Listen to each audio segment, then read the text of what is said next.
우리 당의 미래 명언을 총선 승리의 깃발이 올랐습니다.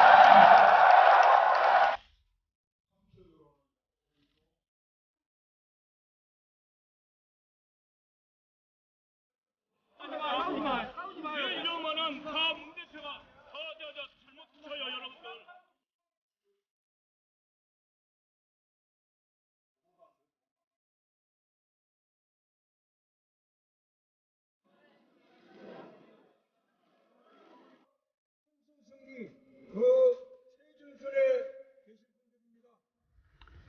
새정치민주연합 문재인 대표가 취임 300일을 앞두고 긴급 기자회견을 열었습니다. 안철수 의원의 혁신 전당대회를 거부하고 총선 준비에 들어가겠다고 밝혔습니다. 위기의 남자 문재인의 100일, 300일 짚어봅니다.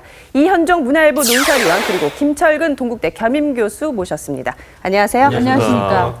오늘 문재인 대표의 기자회견은 다른 때보다 조금 더 강경했다라는 느낌이 드는데 어떻게 보셨어요? 네, 그렇습니다. 전반적 기조가 네. 굉장히 강경하고 거의 안철수 의원에 대해서 선전포고를 하는 듯한 네. 느낌들을 받을 수가 있었습니다. 특히 이제 안철수 의원의 어떤 제안에 대해서 이런 지하에 일단 거절하고 그렇죠. 또 잇따라서 지금 최근에 당무 감사 거부를 하고 있는 유성혁, 또 예. 황교안 의원에 대해서 하여튼 조치를 취하겠다라는 네. 그런 강한 입장을 보였거든요. 그러니까 이런 걸 보면 이제는 자기 중심으로 모든 걸 다 하겠다라는 것에 대한 어떤 강력한 어떤 의지 표명이라고 일단 보였습니다. 그럼 안철수 의원 나갈 템 나가라. 우리는 우리끼리 가겠다. 이겁니까? 이래도 너는 못 나갈 거야 합니까? 지금 현재 두 가지 메시지가 다 있겠죠. 그러니까 왜냐하면 지금 안철수 의원 오늘 입장을 발표를 했는데요. 당의 앞길이 참 걱정된다. 어디로 갈지 우려된다. 이런 입장을 발표를 했는데 사실 안철수 의원 입장에서 보면 지금 생각대로라면 나가야죠. 이렇게 대접받고 있는데 더 이상 그렇죠. 붙을 수 이유가 있겠습니까? 네. 그렇지만 또 나가더라도 지금까지는 어디 나가서 몸을 붙일 만한 그런 상황이 또 녹록지 않기 때문에 네. 조금 더 당내에서 아마 두 사람 간의 어떤 치열한 경쟁이 좀 더 연장되지 않을까 저는 그렇게 보입니다. 네, 저희가 이 문재인 대표의 300일을 영화 300의 패러디를 한번 해봤습니다. 화면 멋있네요. 네, 예. 잘 만들었어요. 문재인 문재인 경량의 잘 300일. 해드리네요. 네. 예. 끊임없는 갈등과 내홍.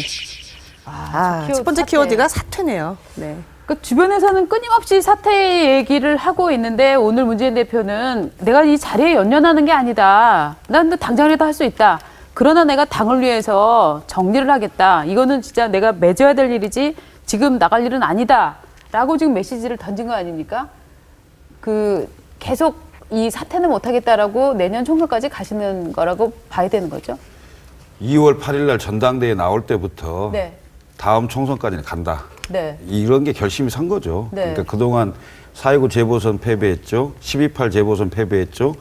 그러면서 이제 혁신위원회 내고 예. 그리고 재시임 전국으로 가고 네. 총선이 얼마 안 남았기 때문에 문안박 협력 체제를 구축해서 돌파해 보려고 했는데 예. 문안박 체제가 결국은 안 된 거 아닙니까? 네. 안 된 상황에서 조기 전당대회, 혁신 전당대회를 하자는 안철수 전 대표의 예. 의견을 오늘 완전히 이런 지하에 그쵸. 이런 지하에 딱 정리를 하면서 나는 나대로 가겠다. 네. 이건데요. 사실은 이미 문재인 대표가 당 대표로 나올 때부터 네. 친노와 소위 말하는 친문, 새정치연합의 다수파는 이 체제로 총선까지 간다. 그 얘기는 곧 무슨 얘기냐면 문재인 체제로 공천을 한다. 이 소리입니다. 네. 당이 이렇게 골맞는데도 간다는 겁니까? 그렇습니다. 아. 왜냐? 이런 계산이 깔려 있는 거죠. 어차피 총선 이후에는 대선이 있는 거 아니겠습니까? 네. 그럼 총선 때 지금 예를 들면 제가 보기에는 갈라질 가능성이 높습니다. 네. 실제로 갈라질 건데요. 갈라지는 상황에서 어느 쪽이 제1야당이 될 거냐. 네. 그리고 어느 쪽이 더 세력이 큰 세력으로 남아있을 거냐. 네. 그러면 현재의 새정치연합의 세력이 더 큰 세력으로 남아있을 거라고 자신하는 거예요. 그래서 그 분열이 돼서 가더라도 결국은 대선 전에는 큰 세력으로 다시 합쳐질 가능성이 높기 때문에 야권의 주도권을 쥐고 있는 게 중요하다. 네. 이런 판단을 하고 있는 것 같은데요. 제가 봤을 때는 그 판단은 굉장히 잘못된 것이다. 이미 그 징후들이 나오고 있다.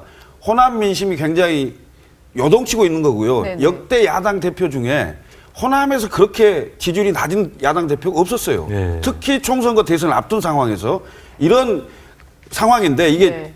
호남 지역만 그런 게 아니고 호남 지역에서 수도권을 다 북상을 해서요. 이미 수도권 내에도 위험 신호들이 많이 나오고 있는 상황입니다. 네. 근데 이현정 의원, 네.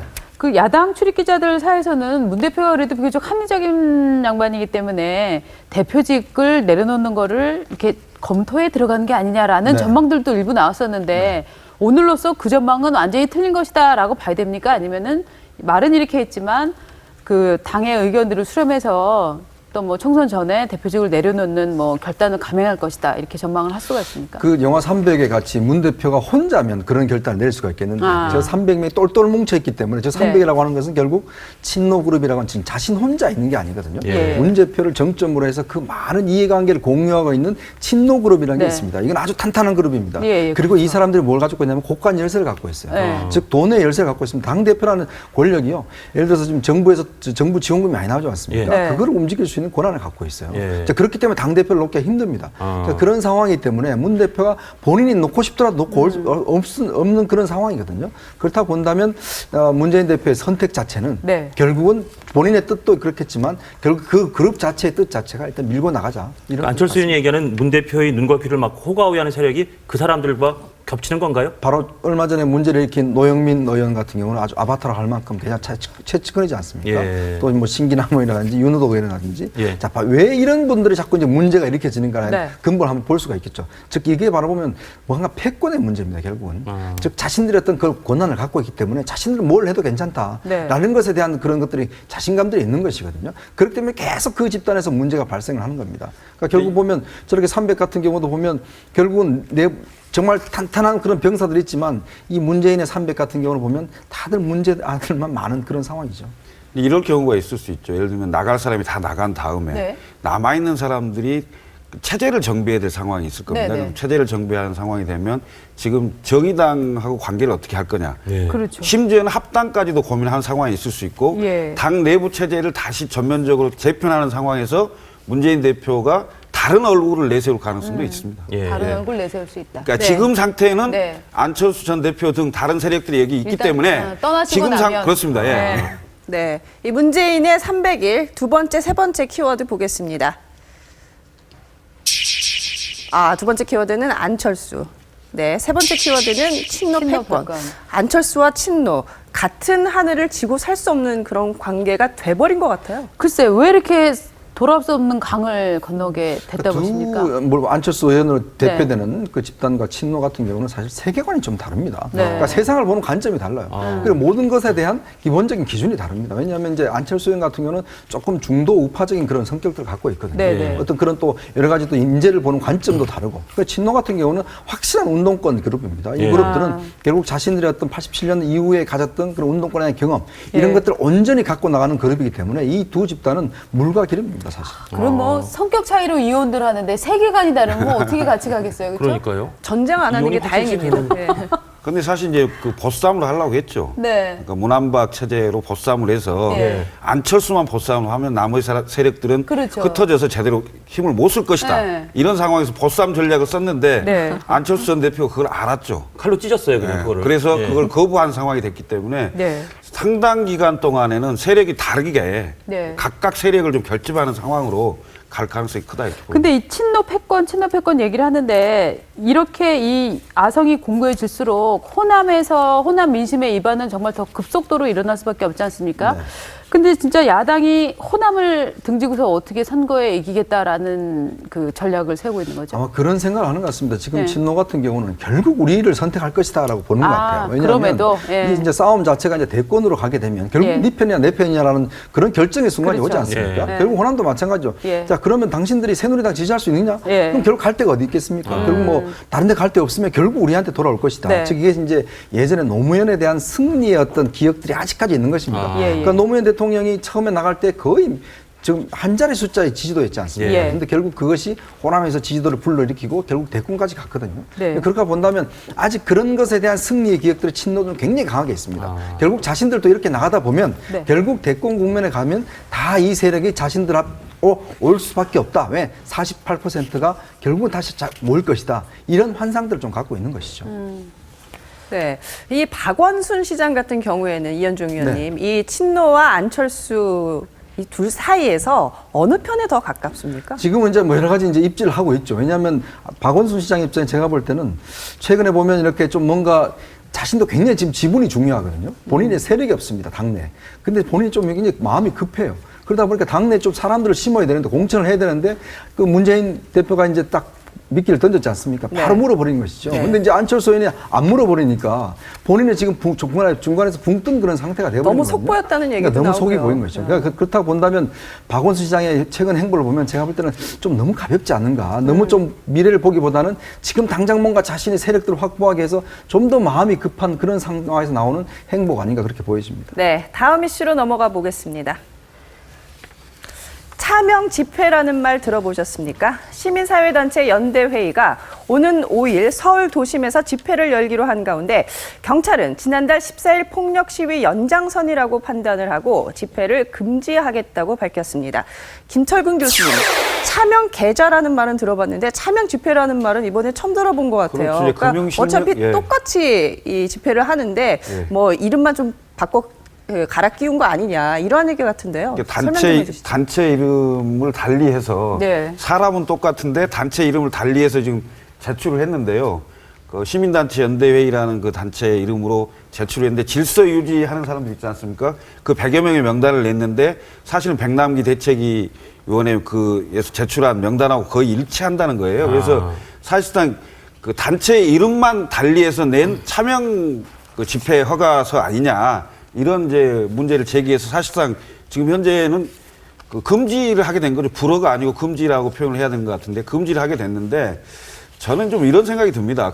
경찰이 너무 이렇게 그 긴장감을 조성해서 네. 오히려 5일날 집회를 허가했을 경우에는 네. 여러 정황상 보면은 네. 11월 14일 날 집회처럼 했을 경우에 예. 그 집회의 주최 측은 국민들로부터 허된 질책을 당할 수밖에 없는 상황이기 때문에 그렇죠. 평화적인 집회를 할 수밖에 없는 그런 여건임에도 불구하고 정무적 판단을 이렇게 해서 금지를 하게 됐을 때 오히려 집회를 금지해서 불법화 만들어 놓은 상황에서 원천 봉쇄를 한 상황이 되면 그분들이 지역에서 다 올라오고 있는데 결국 집회장에 안 갈 수 없는 입장이 되거든요. 그러면 오히려 폭력이 유발되는 상태가 되지 않겠느냐 이런 우려가 좀 있어요. 그래서 글쎄요, 이제 뭐 내일 모레밖에 안 되기 때문에 네. 경찰이 다시 뭐 허가할 리는 만무합니다만은 예, 예. 그 11월 14일만큼의 어떤 격한 상황은 아니겠지만 네. 오히려 금지함으로 인해서 그 폭력이 유발될 가능성에 대해서 그런 우려가 좀 있습니다. 사실 그러니까 현명한 판단은 아닌 것 같다. 정무적 판단에 좀 문제가 네. 있는 게 아니냐 이런 생각이 예. 좀 듭니다. 예. 네, 이번에는 새해 예산안 얘기를 좀 나눠보겠습니다. 네, 예산안이 확정이 됐는데 여야 누가 얼마나 많은 예산을 챙겼는지 예산 확보 청구 지도를 저희가 준비를 해봤습니다. 보면서 얘기 나눠보겠습니다. 이번 예산안 처리된 거를 보면 확실히 이래서 사람들이 싸우는구나. 결국은 욕을 먹더라도 내 지역구 예산을 확 땡기고 나면 총선 이제 코앞으로 다가왔는데 일단 돈부터 땡기고 보자 하는 마음이 굉장히 전략적으로는 맞는 전략이다라는 걸 오히려 증명해 준 것 같아요. 그리고 가져간 액수를 보면 네. 누가 현재 센 의원은 그렇죠. 힘이 센 의원이 누군가도 딱 숫자로 나타나는 것 같아요. 예. 지금 뭐 이정걸 의원은 굉장히 작네요. 안양 하수관로 하는데 이제 10억 땡겨 가셨고 박지원 의원은 호남 고속철에 250억. 근데 사실 저 250억을 뭐 박지원 의원 때문에 줬구나라고 보기는 또 힘들어요. 예. 호남 고속철이라는 건 사실 기본적으로 대한민국 기간 산업인데 예. 저거 예산을 그렇게 보기는 좀 어렵지 않나 하는데 또 문재인 의원도 부산 도시철도 공사에 또 150억 원을 가져갔단 증액했는데 말이죠. 저렇게 받아 챙기시고 뭐 반대표를 던졌다 해서 또 비판하는 분들도 계시더라고요. 그렇죠. 예. 그거 받고 반대표 던지고 이거 좀 이상하지 않습니까? 그렇죠. 이제 사실은 이제 권력이라는 게 결국 네. 재정을 어떻게 나눌 것인가라는 예. 권한 아니겠습니까? 네. 근데 저기 보면 이정걸 의원 같은 경우는 10억 정도밖에 되니까 작다 이렇게 생각하실 수 있잖아요. 네. 근데 문제는 예산은요. 이렇게 네. 사업을 처음 시작하는 게 중요합니다. 네. 예를 들어서 처음 스타트할 때 네. 예를 들어서 연구비 1,000만 원만 따도 맞습니다. 이건 굉장히 성공하는 겁니다. 왜냐하면 1,000만 원 굴러가니까 따면 그 다음부터는 자동적으로 예산이 주게 돼 예, 있습니다. 꼬리를 잡았는데 그렇죠. 이제 그 꼬리만 잡으면 큰 등치가 이제 딸려오는 거죠. 그 처음을 어떻게 딸 것인가 당장 그게 중요하지. 한 번 시작해 놓은 애라서는 다음 해에 또 계속 계산이 있어서 그때 네. 같으면 계속 몇십억씩 불어나거든요. 그러니까 그렇겠네요. 결국 이제 처음 시작하는 게 중요한데 저렇게 이제 하나 따놓으면 다음 총선은 저거 갖고 총선을 하는 거죠. 사실 오늘 또 하루 종일 문자가 들어오는 게 저 오늘 이런 예산 땄습니다 하고 지역 네. 국민들한테 국회의원들이 계속 알리거든요. 그렇더라고요. 그게 뭐냐면 결국 총선 때 가서 지역 가서 뭐 할 말이 있어야 되잖아요. 예. 그러면 결국 저렇게 한 예산을 하는데 결국 저 거래 속에서 밑에서 물 밑에서 엄청난 거래가 있는 겁니다, 사실은. 사실은 이게 저 재밌는 게 뭐냐면요. 예.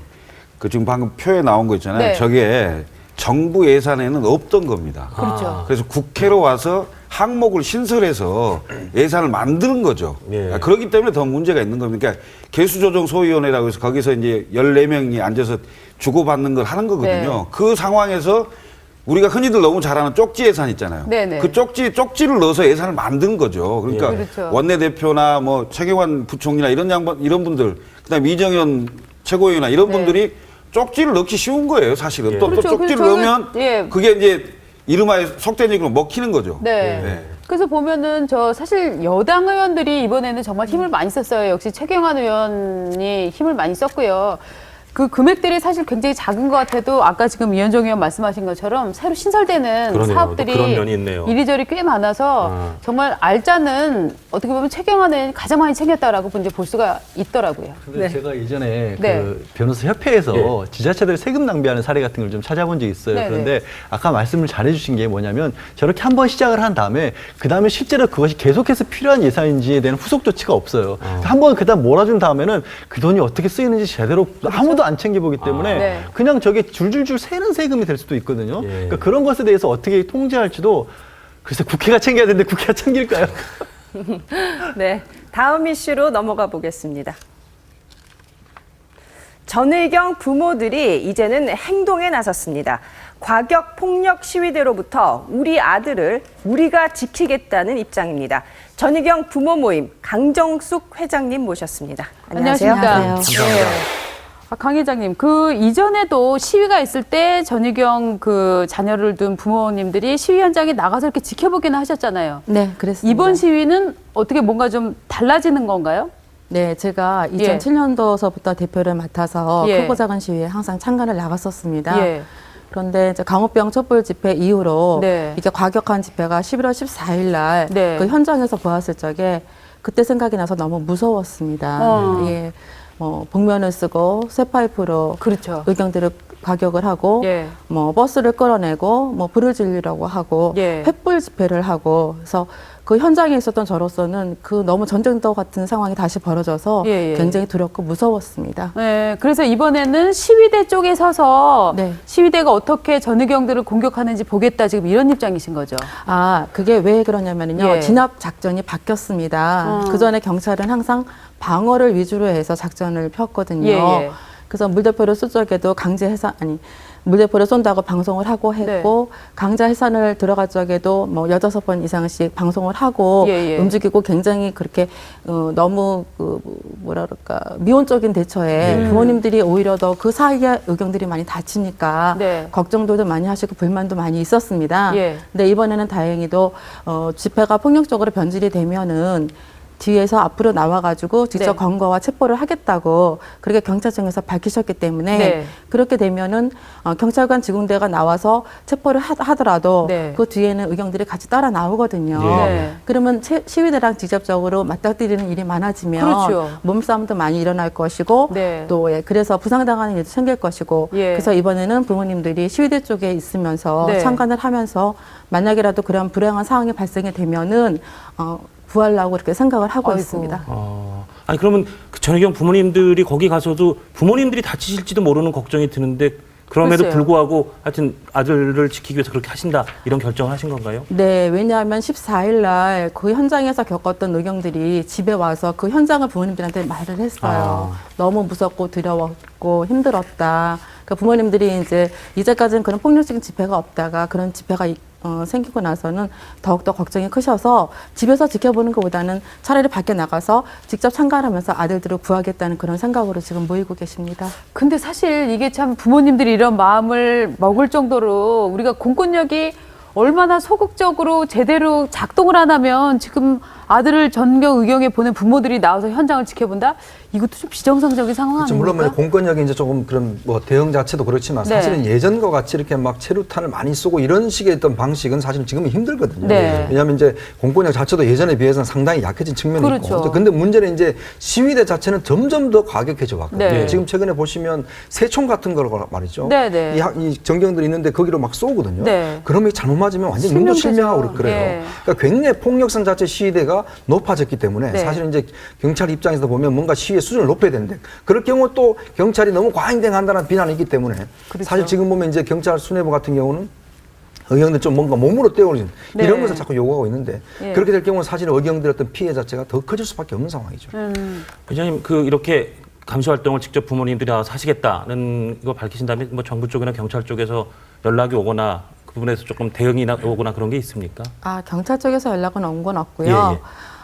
이번에 저희가 무슨 뭐 채증을 한다, 감시를 한다 그런 뉴스가 잘못 보도가 되는 바람에 지금 뭐 저희 카페에는 지금 회원이 한 8,000명 정도 있는데 다른 세력의 분들이 들어오셔가지고 예. 협박 아닌 협박도 지금 많이 아이고. 하고 계십니다. 예. 네, 그렇지만 저희는 엄마이고 예. 아들들이 나가 있기 때문에 네. 모든 걸 감수하고 지금 예. 나가서 시위 참관할 예정입니다. 저는 근데 진짜 지난번에 왜 그 액션 캠으로 현장에서 찍었던 그 폭력 시위 현장 저희 뭐 방송에도 보여드렸지만 저걸 보면서 깜짝 놀랐던 게 폭력을 행사하는 것도 굉장히 무서웠지만 그 시위대들이 엄청난 욕을 그 전경 의경들한테 하더라고요. 그런 현장에서 그 내 자식들이 정말 저런 쌍욕을 먹는 걸 보는 부모님들은 그 순간 자체가 고문일 것 같아요. 맞습니다. 네. 의경들이 가장 힘들어하는 것이요. 예. 팔과 다리가 부러지면 치료하면 낫습니다. 네네. 근데 같은 국민으로부터 국방의 의무를 하고 있는데 언어 폭력을 당하게 되면은 마음의 상처를 가져요. 근데 그 마음의 상처는 치료가 되지 않고요. 예. 사회에 나와서도 올바른 사회생활에 적응을 잘 못합니다. 예, 예. 트라우마가 생기는 거죠. 네, 예. 그래서 저희는 정말 부탁드리고 싶은데요. 의경들은 국방의 의무를 하는 군인입니다. 네. 그렇죠. 집회는 하시되 네. 신고한 대로 법과 원칙에 따라서 평화롭게 진행해 주시길 간절히 예. 바랍니다. 지금 뭐 속보가 나오고 있는데 법원에서 아까 말씀하신 대로 2차 청구기를 전면 금지하는 거는 정부적으로 옳지 않은 판단이다라고 말씀하셨는데 법적으로도 위법이다. 법적으로 위법이다. 예. 결국 이제 2차 청구기는 예정돼 있으니까 정말로 우리 다 동생들, 우리 자식들 상처 안 받게 서로가 이렇게 주장하고 싶은 거 주장하시고 대신에 좀 평화롭게 잘 진행됐으면 좋겠습니다. 네, 박 대장 오늘 준비한 소식은 여기까지입니다. 저희는 내일 다시 찾아뵙겠습니다. 감사합니다. 수고하셨어요.